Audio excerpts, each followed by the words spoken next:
কালু আরো pick up বাড়া গাড়ি। বেশি পিকআপ বাড়াইলে হবে না ভাই, অল্প তেল আছে গাড়িতে। হবে বুকা চুদা, তেল ভরতে পারিনি গাড়িতে। তুমি তো বলছিলে যে গাড়িটা গ্যাসের করবো, তেল বেশি ভরি না। এ থাকা সামনে দিয়ে টাকা, সামনে দিয়ে টাকা। নিজে মারা অন্যায় করবে দিয়ে আমার উপরে গরম ছাড়বে।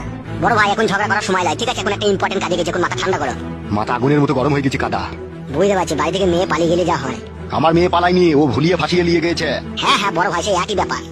স্পিড বাড়া গাড়ির। 180-তে চলছে বড়, ইয়ার উপর জোর চালালে চাকা খুলে পালাবে। কইবে বুকা চুদা 140 চলছে তবে। তোমার মাথাতে কাজ করছে না বড় ভাই, গাড়িটা 180-তেই চলছে। গাড়ি চালানো শিখাচ্ছি নাকি তোমাকে? বড় ভাই অমন করো না বড় ভাই। বে ও গাড়িটা কততে চালাছিবে? 140-তে চলছে, আমাকে 180 বলছি কেন? তাই তো রে ভাই, 135। আর একটু বাড়া, একটু বাড়া। বেশি গান মারাই না, ঠিক আছে? তাহলে তুই চালা গাড়ি শিবে আয়, জীবন হারাবো নাকি আমি? গান মারাইছি, এত জোর চালাইছি তাও হয়েছে না। বাইলে বাই চাপা। চাপাচ্ছে আরে জোর চালা না মারা। চুপ করে বসে আছি, বসে থাক, নাহলে এক লাত মেরে ফেল দেবো গাড়ি, লাত মেরে বুকা চুদাকে। বালের ড্রাইভার রে। তুমি খুব ভালো ড্রাইভার, তা তুমি চালাও মারা। লে রে ভাই ঝামেলা করি না, চো সামনে দেখা, গান মারাই নিজের মেয়েকে